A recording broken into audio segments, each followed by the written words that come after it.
I'm still unwilling to admit the ballpark's going to open on time. I just can't imagine how. I still can't imagine how they're going to draw tourists the way they say they're going to. I can't imagine anything, but is today the day? Because I'm not ready. I'm really not mentally ready to do it. But if you tell me today's the day, I'm going to do it. I think if and when the stadium opens up, when it hosts opening day, it The has its day. first game, that's when you can do it. Because right now, I don't understand the industry in full when it comes to building, but I have friends who own building companies, and they talk about just how expensive it is now to just build regular houses. So I can't even imagine how expensive it is going to be to build this stadium in Vegas in the way that they want it to be built. And I just don't know if they have the money to continue to pour into this stadium project. So maybe the stadium opens up and it's not John Fisher who's in charge. Maybe that could be a possibility. I don't know. But I just wouldn't have you take it yet, because there are so many factors that are going into whether it's the industries out there, because you've seen what's happening in Vegas with, tourism's down, but there are casinos that are going under. There are casinos that are firing most of their staff. There's a lot that's changing in Vegas, and I won't let you take a wait to see loss just yet. So there is a way to control the price of a new ballpark. If you have a certain kind of contract, it's called a GMP, a guaranteed maximum price. That is where you lock in the price of your ballpark and you attempt to have it look like the construction documents and the design development documents that exist.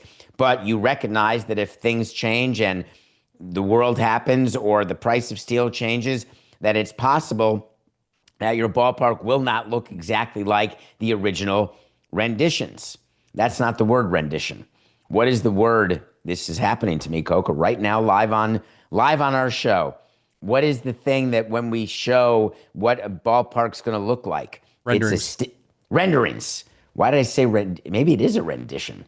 A rendition of a stadium? It just didn't sound right to me. I'm sorry, folks. I truly am sorry.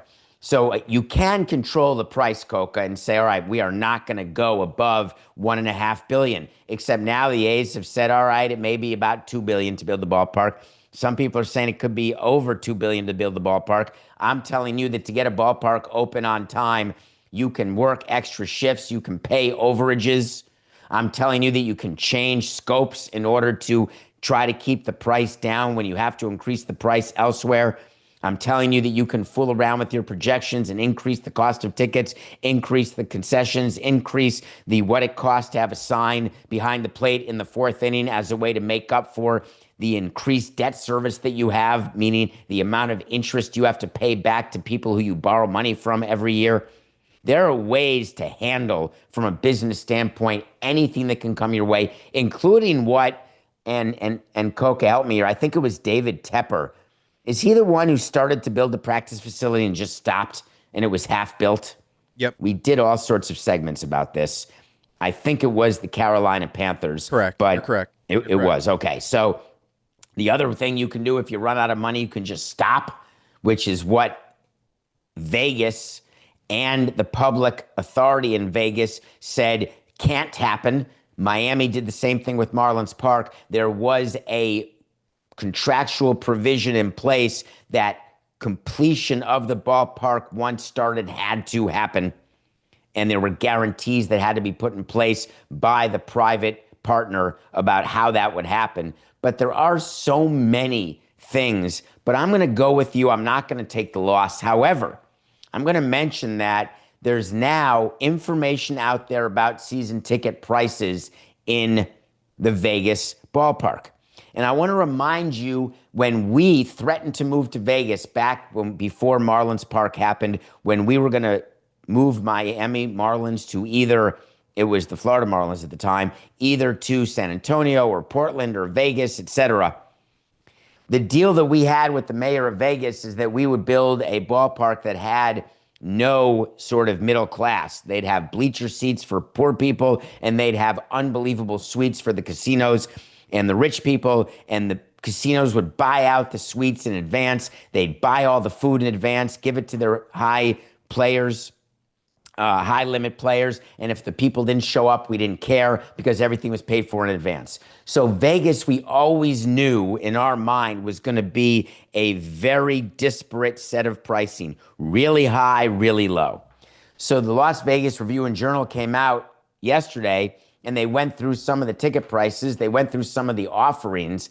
And two things were in the article that I want to mention that are of note. One, there is the possibility that the Sacramento Aths are going to sell quarter season tickets out of the gate to people in Vegas. That means you buy a 20-game package. I would tell you that we were in a market, Miami, that was terrible. We had very few season ticket holders. And when we started selling season tickets, we were focused on full season ticket buyers. We wanted all 81 games sold to people, to brokers even, to anybody. We want the full season to be sold.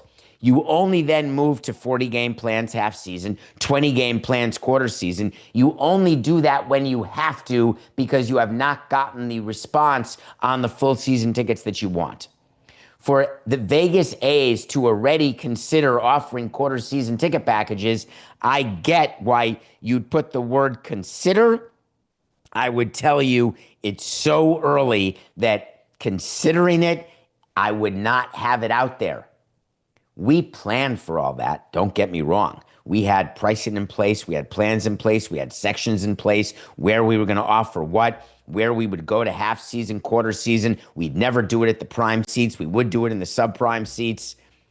But we never wanted to publicize all that. We wanted to talk about, come, bring me, you're tired, you're hungry, you're poor, and buy 81 game plans.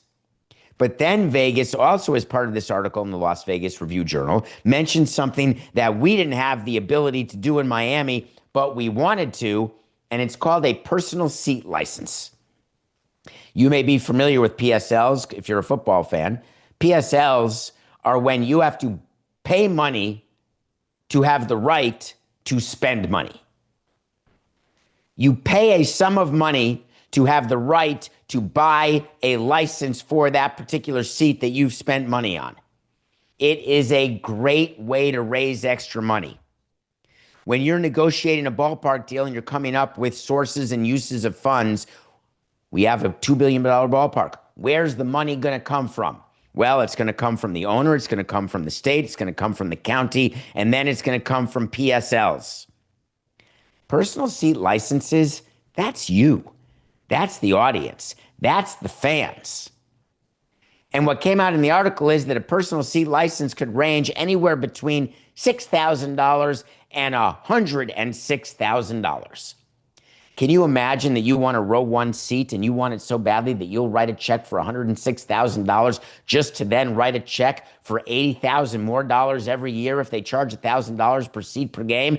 And by the way, unless you don't want to go alone, and listen, who doesn't like to be alone 3 times a week for 3 minutes at a time? But that said, it can be even more than that. Whatever, floats your boat. But no one is buying a season ticket. So you buy a pair and you're looking at $212,000. I'm just telling you that when you need to charge that kind of money, you have an idea of what your market is. You better have done a deal with casinos that they're not just buying your suites, they're buying your PSLs, and they are so behind this baseball transaction, except the casinos are on their buttocks. The casinos are panicked. Look at their stock prices. Look at what is happening with their overall revenue. The fact that you think that there is an opportunity that they are going to really participate in all of this for the Las Vegas Aths, I don't see that happening.